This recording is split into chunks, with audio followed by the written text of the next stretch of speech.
Vamos a iniciar entonces el desarrollo de la parte dedicada a los temas. Vamos a partir entonces del tema 29, el texto dialógico, dándole más o menos el enfoque de desarrollo más óptimo de cara a la prueba escrita. Tenemos aquí una introducción, dialogismo y diálogo. Hay que diferenciar estos dos conceptos, en primer lugar. No es lo mismo dialogismo que diálogo. Ahora lo veremos. El diálogo como proceso de comunicación. Claro, la relación intersubjetiva de carácter pragmático se incardina dentro de lo que es un contexto determinado. El contexto enriquece el acto comunicativo y también se retroalimenta la semántica. Hay una interfaz, hay un espacio de comunidad entre la semántica y la pragmática que no se puede obviar, menos en el propio acto de comunicación lingüística. La intersubjetividad, el propio diálogo comunicativo tiene implicaciones desde el punto de vista pragmático, hermenéutico, fenomenológico, lingüístico, etcétera. Por lo tanto, estos son los aspectos que tenemos que tratar como punto de partida a este análisis. El análisis de la conversación, los distintos modelos que se han planteado en torno al hecho conversacional. Aquí nos podemos expandir tanto como queramos porque realmente esto tiene invariantes y tiene derivadas. ¿Con qué tiene derivadas? Cuando estudiamos las distintas variaciones del lenguaje, variaciones diatópicas, diafásicas, diastráticas, etcétera, y nos centramos en un determinado nivel de análisis, por ejemplo, la variación diafásica, tenemos que tener en cuenta que la conversación también participa de esa variación diafásica. La variación diafásica se establece en términos de igualdad-desigualdad en la situación comunicativa. Hay distintos registros lingüísticos que se adecúan de alguna manera a esa variedad. Es decir, digamos que cada variedad tiene su propio registro lingüístico. Cuando estamos estudiando una variación en el cambio lingüístico de carácter diastrático, nos tenemos que ir directamente a analizar los distintos niveles que integran o que atienden a esa virtualidad y a ese complejo de matices lingüísticos, semánticos, etcétera, dentro de ese campo determinado. Por ejemplo, si estamos en un texto coloquial, pues tenemos que hablar de que se trata de un lenguaje coloquial inscrito en la variedad diafásica concreta del texto coloquial. Si es un texto basado o en el que emerge la forma de la vulgaridad, pues diríamos que es una variación diafásica de carácter vulgar, etcétera, etcétera, etcétera. Por lo tanto, aquí es conveniente tener muy presente también esto, que los temas son amplios, no podemos delimitar cada tema a una serie de conceptos determinados, porque luego en el desarrollo del tema, ya lo veréis, bueno, ya lo sabéis los que habéis pasado varias oposiciones, cuando te cae una determinada bola, te empiezan a llegar un montón de ideas en la cabeza que son pertinentes dentro de ese tema. Por lo tanto, os recomiendo que no pongáis cortapisas a vuestro conocimiento, expandid. Tenéis que darle una total libertad a vuestro conocimiento, porque realmente si nosotros nos atenemos a lo que es el desarrollo de un determinado tema en base a un... Yo me he encontrado mucho con que yo llevo este tema, y hay gente que lo memoriza y no lo enriquece. Va a ser siempre un enfoque parcial el que se le va a dar al tema. Si tú sabes mucho del Renacimiento, vuélcalo en el tema, vuélcalo, porque hay gente que realmente se limita al propio tema del Renacimiento. No, el Renacimiento es un periodo literario riquísimo, de que puedes hablar de muchísimas cosas y vienen dentro del propio tema. Es así que si nosotros comparamos el rendimiento de opositores que sabiendo muy poco o sabiendo poco le sacan un partido tremendo a lo que saben, y el rendimiento de opositores que saben mucho, pero no le sacan ese rendimiento. Por lo tanto, esto es fundamental, tener clara esta idea. El sacarle rendimiento a todo lo que se tiene. Eso viene de la capacidad de relacionar, de la capacidad de enlazar una idea con otra, de expandir lo que se está tratando, etcétera. Por lo tanto, aquí este tema también bebe de eso, de esa consideración. Vosotros podéis estudiar el tema 29, el texto dialógico, estructura y características, en base a todo esto que se plantea aquí en el tema, y podéis, por supuesto que sí, también ampliarlo con lo que viene en el nivel pragmático del texto dialógico. Estamos hablando de dos conceptos distintos, de un tema riquísimo y de un tema que se atiene solamente a lo que es un guión establecido, un aprendizaje memorístico de ese tema y un desarrollo también memorístico del tema. Por lo tanto, aquí si sabéis mucho de pragmática, volcadla. Si sabéis mucho del barroco, volcadlo en el tema del barroco, volcadlo, no pongáis límites. El único límite que tenéis es el tiempo. El tiempo, que os va a jugar siempre malas pasadas.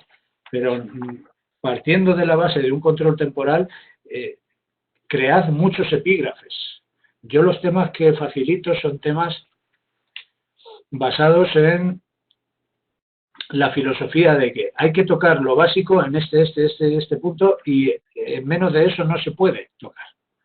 Pero en cada tema tenemos que intentar enriquecerlo de alguna manera porque para eso estamos trabajando todos los niveles relacionados de manera directa con la mayor parte de los temas. No digo todos, pero con la mayor parte de los temas. Y así lo venimos trabajando. Cada tema lo vamos relacionando con el nivel práctico. ¿Para qué? Para precisamente con la intención de aprovechar todas esas sinergias, esos puntos en común, esas economías de escala que se dan entre los distintos campos de conocimiento. Estamos trabajando el tema de pragmática, o estamos trabajando el tema de la morfología, o estamos trabajando el tema del barroco. ¿Por qué no echar mano a todo lo que he estudiado de Góngora? O de Quevedo, o a todo lo que sé de Lope? ¿Por qué no lo puedo desarrollar en el tema? ¿Por qué me tengo que ceñir al tema? Nadie te lo impone, sois vosotros mismos. A veces los que os ponéis límites a vuestro potencial, esto tiene que ser así, esto así, no, esto es desarrollar todo de la forma más completa posible, más rica posible, más multidisciplinar, más con distintas ópticas, distintos enfoques, distintas perspectivas. Tenéis que adoptar aquí un perspectivismo total en el desarrollo del tema. Por lo tanto, partiendo de esta primera consideración, vamos a hablar del texto dialógico desde un enfoque eminentemente pragmático. No podemos descontextualizar el texto dialógico del nivel del que viene, que es el pragmático puro y duro. Bueno, tenemos que orientar más o menos el desarrollo del tema en el análisis de la conversación, porque es texto dialogado, en las características de los textos coloquiales, en la adecuación, y luego, bueno, ya la conclusión y una pequeña bibliografía comentada. Bueno. ¿En qué se diferencian dialogismo básicamente de diálogo? Bueno, pues el dialogismo ya lo planteaba Ballín también, desde el punto de vista del propio intercambio que se produce a la hora de analizar distintas manifestaciones textuales de distintos periodos literarios. Hay ahí incluso un procedimiento de comunicación continua entre las manifestaciones literarias de diferentes épocas. Hay un dialogismo textual. Y este dialogismo textual viene precisamente de la idea de que un texto se comunica con otro, dialoga con él y directamente comparten un espacio de consenso, de encuentro, ¿no? El dialogismo es la relación que el propio receptor establece por el hecho de serlo con el emisor, a partir de la idea de que el mismo emisor se forma de él. Es decir, nosotros muchas veces en la conversación ya tenemos pendiente, o estamos pendientes, mejor dicho, perdón, de la persona que tenemos enfrente. Y entonces, de la idea que nosotros nos formemos de esa persona, así va a depender el hecho de que establezcamos una determinada locución en un sentido u el otro. Ya nos dice Ballín que el enunciado tiene dos partes, una verbal y otra extraverbal. Ballín ya intuía conceptos de la pragmática moderna, entonces la forma lingüística, la forma de la expresión, la sustancia del contenido van a estar en función de esa situación verbal. Y luego habrá otra extraverbal que puede dar cuenta también de la capacidad dialógica de ciertos enunciados. Los enunciados se interrelacionan. La lengua es un sistema. Continuamente están en contacto lingüístico, dialógico, en el eje diacrónico a lo largo de la época, o sea, en distintas épocas y en distintos contextos. El enunciado verbal, por lo tanto, es dialógico por el hecho de dirigirse a un receptor y por esperar de él que lo interprete. Por lo tanto, ¿qué ciencia es la que realmente está aquí incursa y cómo trae todo este fondo hermenéutico desde el punto de vista de la significación? La semiótica. La semiótica. El texto es un signo y es un signo y tanto nos transmite y podemos establecer un diálogo con un cuadro que con un panadero. Quiero decir, la semiótica es un fenómeno más amplio. No es un fenómeno meramente que se circunscriba a lo que es el hecho artístico y que un hecho artístico genera e irradia toda una serie de sistemas modelizantes que están tamizados por el lenguaje y por el sistema interpretante de signos de ese determinado código artístico. Lo que es un fenómeno mucho más amplio que también forma parte del diálogo. Y el autor, por mediación de la obra, emisor, obra, medio y receptor, establece un diálogo. Y esto es lo que trata el dialogismo, la semiótica pura y dura. Por tanto, partimos de una consideración del signo, el signo de Saussure, el signo en tanto elemento que irradia toda una serie de significados y de sentidos, y pasamos ya a una consideración más amplia de la obra como signo. No me viene ahora mismo a la cabeza, creo que fue el propio Barthes el que estableció la obra como signo. El signo es el que despliega todo ese potencial semiótico. El diálogo. El diálogo es un discurso de enunciados segmentados. Es la primera idea que tenemos que barajar, que emiten dos o más interlocutores. Por lo tanto, aquí ya estamos particularizando. El diálogo se incardina dentro del fenómeno más global del dialogismo. Estamos ante un marco más pragmático, son dos interlocutores, es un discurso, avanza mediante secuencias, mediante progresiones de sentido, de procesualidades, de forma de formación, de decir, bueno, pues a partir de este momento yo te transmito esta idea, tú puedes captar toda una serie de connotaciones, de denotaciones, etcétera, que están implícitas ahí propiamente en el mensaje que yo te quiero hacer llegar. Por tanto, el cederse la palabra, limitando, terminando con signos lingüísticos perceptibles, la entonación, la fórmula de cierre, todo esto forma parte del diálogo.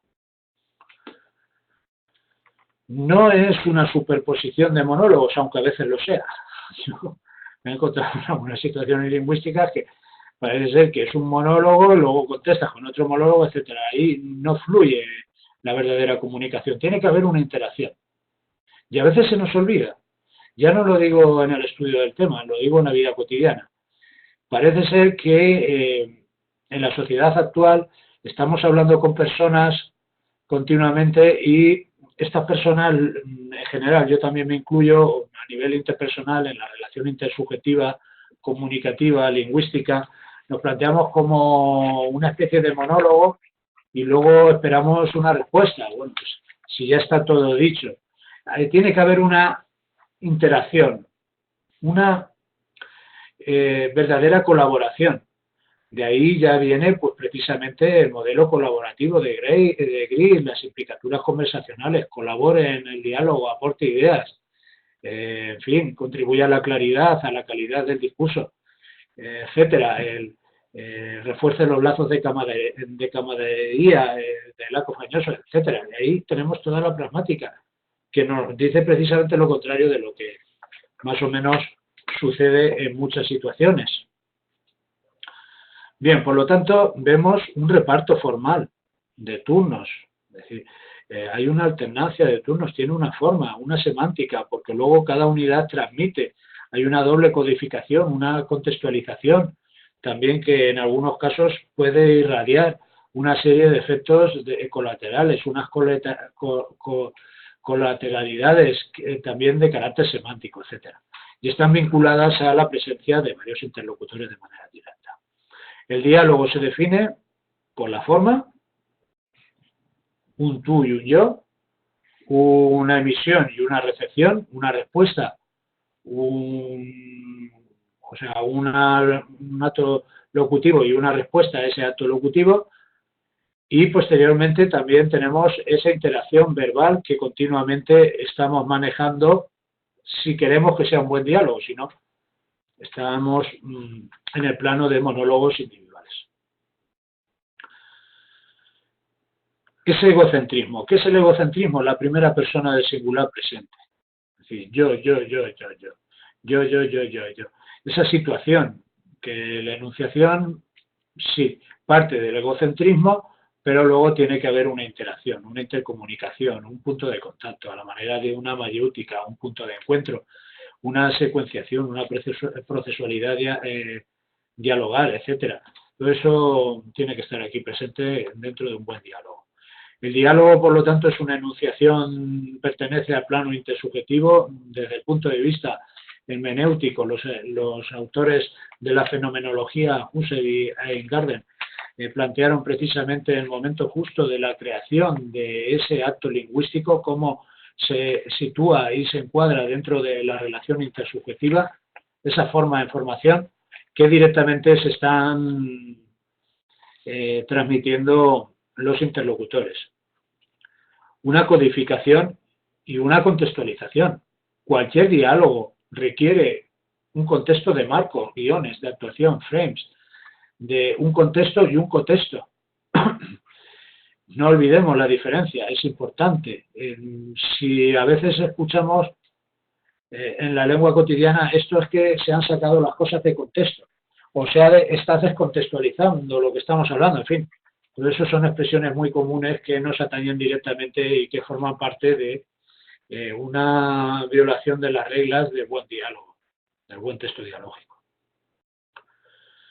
Se propicia un acercamiento, un entendimiento, una mayéutica, ¿no? A la manera que querían los filósofos clásicos, esa mayéutica que sería un consenso directamente dentro del espacio dialogado. Y luego, por supuesto, que tiene toda una serie de dimensiones pragmáticas, las propias del acto comunicativo. Es que aquí es que cuando os digo que el diálogo no se puede estudiar de manera independiente a la pragmática, no me lo estoy inventando, porque el propio acto comunicativo implica diálogo, subtiende la idea de diálogo, y el propio canal, el propio mensaje, los propios actos lingüísticos, actos perlocutivo y locutivo, la propia idea de emisor, receptor, la intencionalidad comunicativa, el signo lingüístico de Bühler, esa señal, indicio, síntoma, eso es diálogo puro. Estamos inmersos en la pragmática pura y dura. Por lo tanto, os recomiendo que vayáis en esa línea, en la línea de ampliar siempre en este sentido. Bien, los interlocutores, un elemento fundamental. Y luego la ritualización, por supuesto, también, un determinado repertorio de fórmulas más o menos cerrado, que están en la línea precisamente de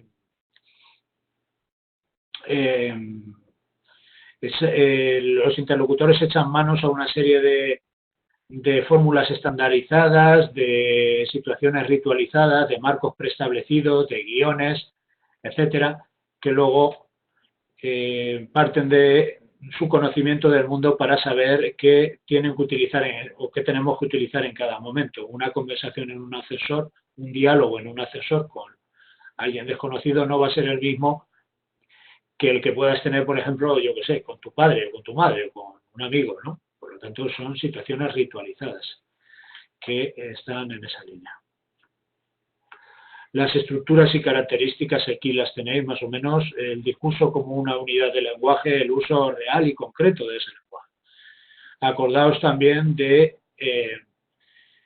la evolución del lenguaje, cómo hemos ido transitando en la lingüística un camino hacia el funcionalismo, hacia la pragmática, de ese uso inmanentista del lenguaje que ya se planteaba, el signo lingüístico, de la dicotomía que había, ¿no?, entre significante, significado, lengua, habla, diacronía, sincronía, la gramática generativa de Chomsky, etcétera. Todo eso ha seguido un curso de evolución hacia el funcionalismo.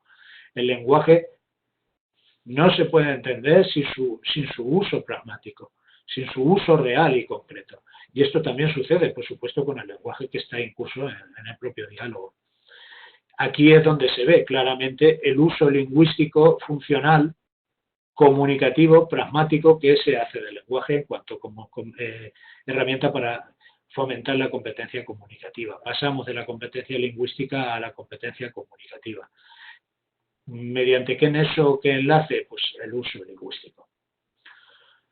Aquí tenéis más o menos el análisis intraconversacional, cómo, bueno, se caracterizan por un cambio de hablante, modelo de turnos, en general cada vez que se hace uso de la palabra, el otro interlocutor espera que acabe para luego responder, etcétera. Los solapamientos también se dan, sobre todo en el habla coloquial. Tendemos precisamente a eso, las transiciones entre los turnos son espaciadas, el orden de los turnos no es fijo, la transmisión direccional, irradiada, etcétera. Todo esto propio también del lenguaje oral. Por lo tanto, tenemos que tener presente esta idea en tanto en cuanto configuran la propia morfología del diálogo. Lo que dicen las partes y la distribución de turnos, el número de participantes, el habla, las técnicas de distribución del turno, se utilizan distintas unidades constitucionales del turno, etcétera. Aquí las tenéis más o menos relacionadas. Bien, luego tenemos el modelo de turnos también. Existe el acuerdo generalizado de que la conversación se organiza mediante procedimientos de intercambio de turnos. Más o menos el modelo de turnos se basa en eso, en una fórmula de relevo, ¿no?, del propio emisor, pasa relevo al receptor y se va alternando el turno de palabra. El lugar de transición pertinente es este. ¿Cuándo cambiamos el turno? Pues en determinados momentos de ese diálogo. Si el hablante selecciona al hablante siguiente, este tiene el derecho y la obligación de tomar la palabra. Si el hablante no selecciona al hablante siguiente, este puede autoseleccionarse para tomar el turno. Quien tome la palabra adquiere los derechos para el turno siguiente, etcétera. Vemos aquí estas reglas que más o menos están extraídas de la propia experiencia, de la propia pragmática del modelo alternante de turnos. Bien, esto se rige por estos principios.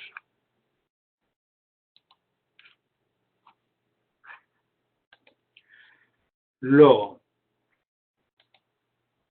¿qué tenemos que tener aquí más en cuenta? La puesta en práctica de que tales reglas daría lugar a conversaciones ideales.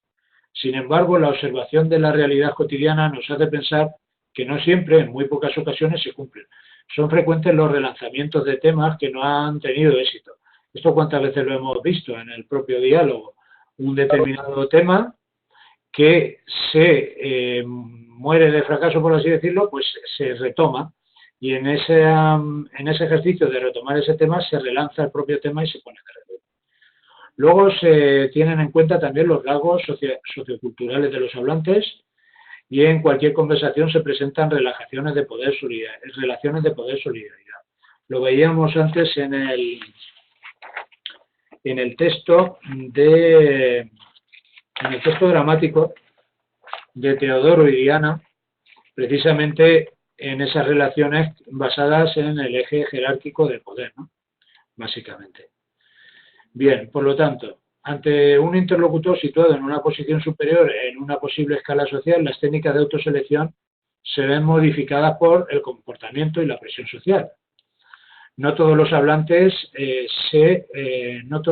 facilitan del mismo modo esa transmisión y que por lo siguiente los hablantes se autoseleccionan.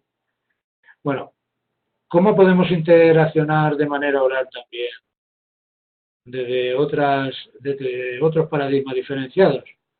Pues a través de la interacción oral, el debate, la duración definida del debate, las personas que participan en el debate. Por una parte existe una persona que puede moderar ese encuentro y distintos expertos. Luego los turnos y luego las fronteras a veces entre la conversación espontánea y el debate la podríamos situar en esa medianería en la tertulia, la propia tertulia. La entrevista se caracteriza por un número de participantes restringido a 2, los papeles de los participantes ya están predefinidos, uno es el que dirige la entrevista, el otro el que responde, la estructura básica de la entrevista, pregunta-respuesta, y luego los distintos turnos. Luego tenemos aquí toda una serie de rasgos muy característicos del texto coloquial. En cuanto a lo que es, la sintaxis coloquial funde las relaciones sintácticas y de sentido sin expresar los nexos lógicos. Estamos hablando de que el lenguaje coloquial tiene sus propias reglas. Son frecuentes las dislocaciones sintácticas, la pérdida de linealidad, las elipsis, las continuas retroproyecciones sobre lo que se ha dicho, reiteraciones, los continuos cortes, truncamientos semánticos, las continuas vacilaciones, el cambio de tópico constante, la condensación o síncopa, la tendencia centrífuga en el sentido de que nos vamos por los cerros de Úbeda, ¿no? En vez de una tendencia centrípeta al tema, etcétera, etcétera, etcétera. La linealidad discursiva, el texto, la corrección sintáctica, la dislocación, etcétera. Son un montón de características. Es riquísimo el texto coloquial. De hecho, el texto coloquial yo quiero trabajarlo en exclusiva, porque es un texto que puede caer con una facilidad también extraordinaria, el registro coloquial. La condensación o síncopa, como vamos saltando directamente a través de la pragmática, vamos dando por completadas ciertas casillas que sobreentendemos y entendemos que ya se conocen en base a las propias inferencias que se realizan en el contexto comunicativo y en base al conocimiento del mundo. Las elipsis, interjecciones, fórmulas de presión, la tendencia centrífuga, fragmentación de unidades aparentemente independientes, segmentaciones, se asientan en la entonación sobre todo, los cortes, las pausas, no hay ligación formal, hay más bien una hilación de carácter sonoro, también en cuanto a lo que es de pensamiento, etcétera, la justaposición, la coordinación y luego cómo se quiere realzar en un momento dado con determinados procedimientos lingüísticos un determinado tema. También recurre a esos clichés, a las expresiones figuradas, etcétera. Bien, luego el énfasis funcional, que consiste en poner de relieve una parte funcional del enunciado, y luego el énfasis semántico, que aparece cuando el realce se refiere al significado de alguno de los elementos del enunciado. Énfasis funcional, ponemos de relieve alguna parte importante de lo que es el enunciado. Por ejemplo, si es mayor y se ha trabajado mucho, estamos dando prominencia temática precisamente a la parte funcional, es decir, a la parte comunicativa del enunciado. Y desde el punto de vista semántico, cuando queremos dar realce a una determinada parte de ese enunciado en base a su importancia comunicativa. La comodidad. ¿Cuántas veces hemos oído hablar del principio de economía lingüística, ¿no? Prima la comunicabilidad sobre la propia forma lingüística y la corrección, la concordancia improvisada. Siempre estamos ahí a veces cometiendo errores de concordancia, en significados, por ejemplo, de carácter colectivo. tendemos a asociar morfos y desinencias verbales en plural. El mantenimiento fluido del canal. Luego, ¿cómo lo vamos manteniendo? Pues con expresiones de apertura o cierre, verificamos que el canal sigue abierto o autoestimulaciones conversacionales, ¿verdad? Bueno, vale, pues, etcétera. Luego, la adecuación. Aquí tenemos que echar mano, obviamente, a Gris y los principios conversacionales que rigen la buena comunicación y el buen diálogo, por ende, y esto sí o sí hay que incluirlo. Luego, ¿por qué se caracterizan por todo esto? Estas implicaturas son cancelables, no separables, no convencionales, también no se pueden deducir desde el punto de vista lógico porque se parten de un contexto determinado, una indeterminación, etcétera. También desarrollaríamos eso. Y luego la cortesía, lo que os he comentado antes, con el modelo de Lich. Acciones que apoyan la cortesía, indiferentes que entran en conflicto directo con la cortesía y dirigidas contra la relación. Cortesía negativa y la máxima de tacto. Creo que ha sido tú, Elena, la que ha comentado un poco el modelo de Brown-Levison, ¿no? Sí. Pues también lo podemos incluir aquí, como de hecho se incluye. El principio de racionalidad, el nivel de cortesía y esa imagen pública, face, como se incardina dentro de lo que es la fórmula de varios elementos, pues van a deteriorar la imagen pública o a potenciarla.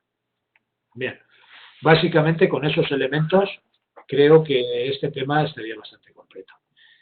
Vuelvo a repetir, todo lo que podáis enriquecer a propósito del tema es bienvenido. Bien, y entonces vamos a ver entonces, a darle un repasito al texto dialógico y ya directamente terminamos. Ay, perdón, el texto dramático. Vale. Bueno, pues, ¿por qué se han incluido toda esta serie de temas aquí en el curso? Porque están relacionados en algunos puntos. Cuando hablamos de teatro, texto dramático y espectáculo, tenemos que estudiar el texto dramático y el espectáculo, pero en relación a los temas del teatro. Yo hubiera incluido, lo que pasa es que ya excede lo que pueda ser en el plano temporal el propósito, porque si estamos en el barroco, seguimos con el barroco y la secuencialidad más o menos de la literatura, en el eje temporal. Hubiera incluido también el teatro vanguardista, porque con este tema me lo planteé, pero al final digo, bueno, pues es que ya son muchos temas de teatro y no quiero tampoco. Me lo planteé, pero al final ya os digo que este tema está muy relacionado con ese punto. Tenemos que hablar de la doble naturaleza del texto teatral. El texto dramático como también texto espectacular, el teatro, texto dramático y espectáculo. De hecho, así lo hemos puesto de manifiesto en el comentario que hemos hecho. Los géneros teatrales más comunes, la tragedia, la comedia, el entremés, la farsa, el esperpento, la tragicomedia, el drama.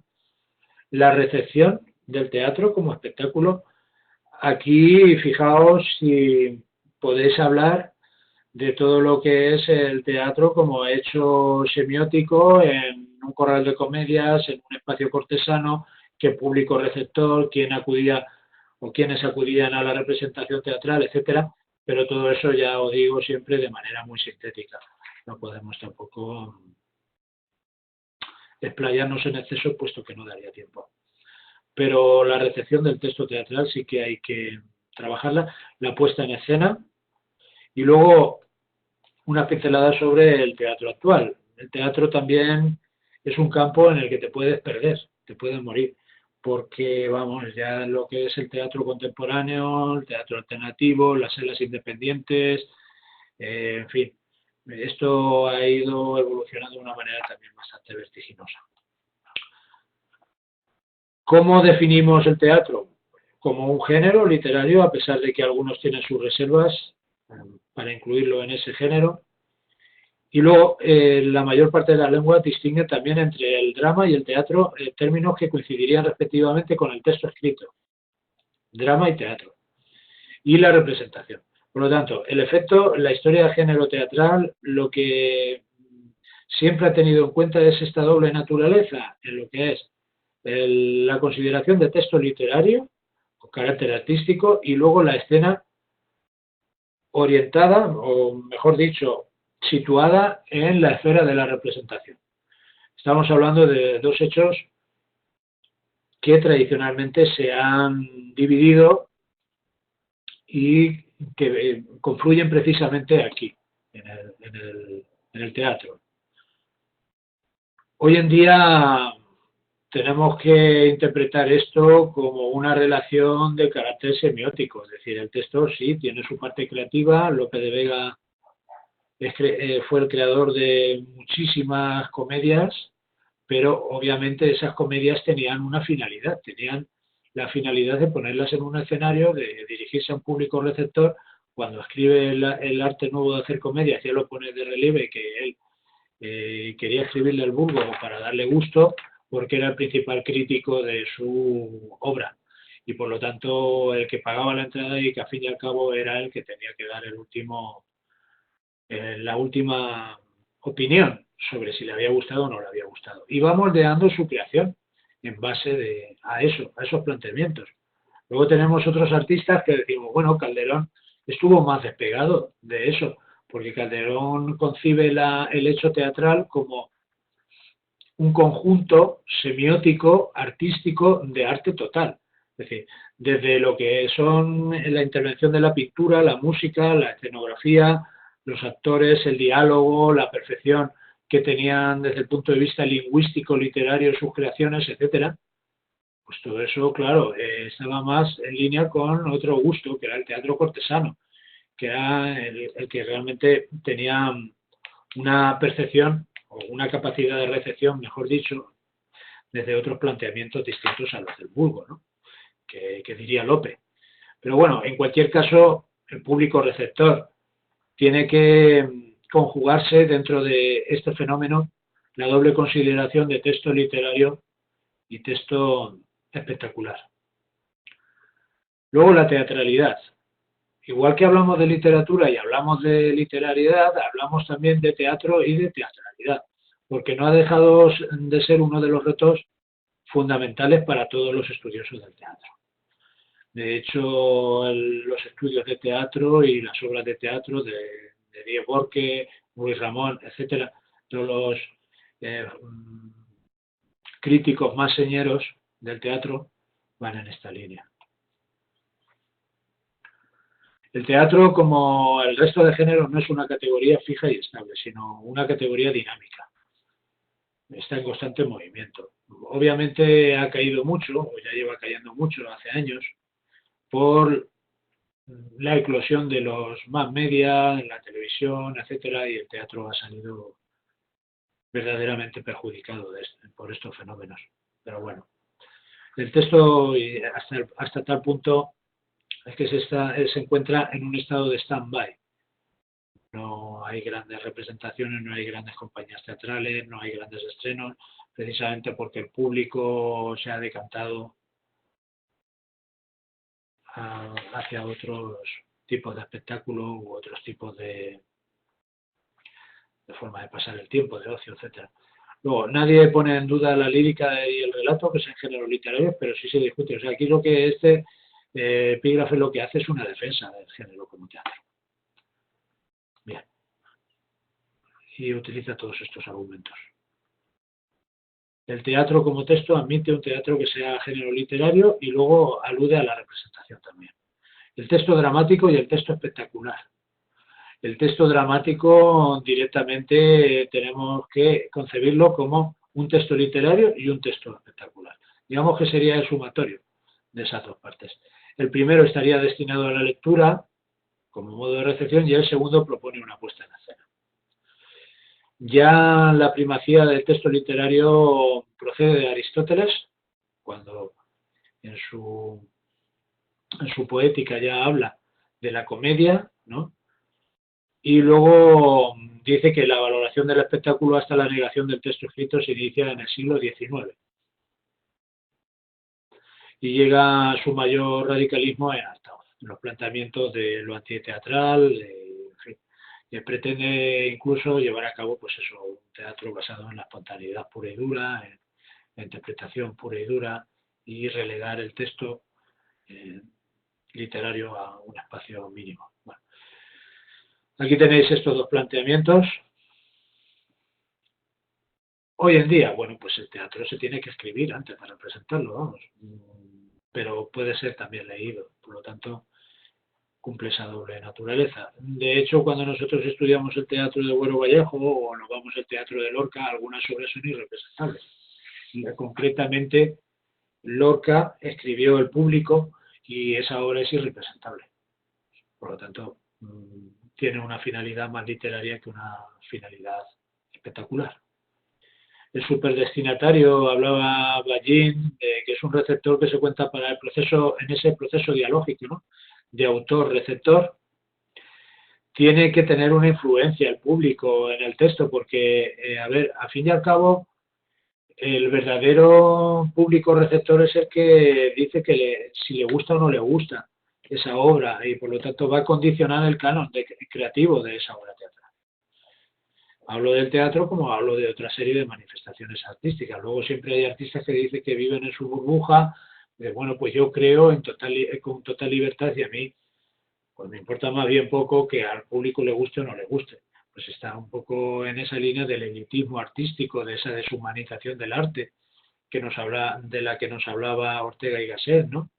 Sí. Bueno, ya para ir avanzando y finalizando en esto, bueno, pues los géneros teatrales, la tragedia, ya están aquí recogidos en la propia poética, no hace falta decir mucho, pues son obras que terminan precisamente con un desenlace de carácter trágico. Aquí tenemos a Marlowe y Shakespeare como representantes también de las grandes tragedias, sobre todo Shakespeare, ¿no? Aquí autores de tragedia pura y dura no tenemos. Es decir, en España hemos sido más del gusto de la tragicomedia, más llamada tragicomedia, o de la comedia como se entendía en el barroco, en el sentido de que la mezcla de lo trágico y lo cómico es más del gusto del público, que nos decía Lope. En ese sentido, Lope supo dar con la fórmula exacta para encontrarle el punto al público y dar con el gusto, con lo que se estaba demandando en ese momento. Lo trágico aquí no ha triunfado, porque la recepción, el público receptor, ha rechazado lo trágico. A lo largo de la historia de la literatura no encontraremos tragedias, porque no era del gusto del público. Por lo tanto, ahí vemos un ejemplo claro de cómo la recepción condiciona la creación artística. Pero bueno, en Inglaterra, pues aquí tenemos estos representantes. La comedia, vemos aquí otra morfología distinta, como se plantea una visión cómica de la vida, de la existencia, etcétera, una serie de personajes que salen ahí representados. Aquí decimos que la comedia nacional reúne lo trágico y lo cómico, pero vamos a ver, lo que más incluye es la parte cómica. La parte trágica está casi relegada a la mínima expresión. Termina, o sea, se dan muertes, sí, aparecen muertes y tal, pero con carácter anecdótico, no anecdótico, que se justifican en ese momento. Bueno, ¿por qué muere realmente aquí el malo de la película? Porque es que se lo merecía, se merecía morir, y por la justicia divina o la justicia real, etcétera. El Peribáñez y el comendador de Ocaña, etcétera, pues ahí se ven cierto desenlace trágico, pero todo está sustentado sobre la línea de un determinado ideal. No se intenta crear un efecto melodramático, un baño de sangre, un baño de desesperación y de dolor. No. Aquí tenéis más o menos las posturas de Bergson en la alta comedia. Luego vamos a ver en Benavente también este teatro de la alta comedia, ¿no? Como divertimento, etcétera. Luego, a lo largo también de la evolución del teatro, vemos otras realizaciones también, como los hermanos Álvarez Quintero, como ha ido han ido triunfando géneros que se habían quedado ahí un poco olvidados, se revalorizan o se ponen otra vez de relieve, etcétera. Bueno, pues aquí tenéis esta clasificación, le podéis echar un vistazo. La comedia seria, la comedia cómica y la comedia burlesca. El auto sacramental, ya sabéis quién es el mayor creador y más perfecto creador de autos sacramentales. Lleva al auto sacramental a su perfección artística, ya no solo literaria, artística, porque en él confluyen elementos, ya lo describía muy bien en sus memorias de apariencias, como debía ser la representación del auto sacramental.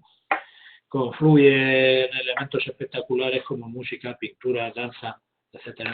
Incluso en los espacios de representación llegan a plantearse dentro de la corte el estanque del Buen Retiro en barcos, se llevaban a cabo representaciones teatrales dentro de cada barco, etcétera. Luego, cuando hacía viento, se quería, pues eso, hay anécdotas, ¿no? Que decía que incluso llegaban las olas, lo cual es exagerado y otros críticos lo desmienten, llegaban el agua a arruinar la representación. En fin, hay múltiples espacios de representación que los tenéis ahí en los vídeos que os he dejado y que podéis consultar. Luego la farsa, el entremés y las formas teatrales breves. El esperpento, Valle Inclán, la famosa deformación, ¿no? En el espejo y esa visión esperpéntica de la vida, de la conversación que tienen los personajes. Y bueno, de Valle Inclán también quiero prestarle atención porque luego es posible que también haya probabilidad de que caiga algún texto de Valle Inclán. Bien, esa más estrella, los personajes aparecen ahí definiendo con sus propias palabras el esperpento. La vida es un esperpento, la situación del momento es un esperpento, etcétera. La deformación consciente de la realidad. Luego, la actitud ante el personaje, ya sabéis la famosa clasificación, personajes que están por debajo del espectador, que están en la misma línea o sobre el espectador.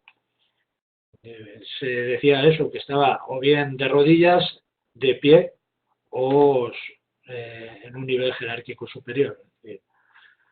Bueno, pues aquí tenemos todo lo que es ya las alusiones al teatro neovanguardista de Raval, Nieva, Buero, Sartre, etc.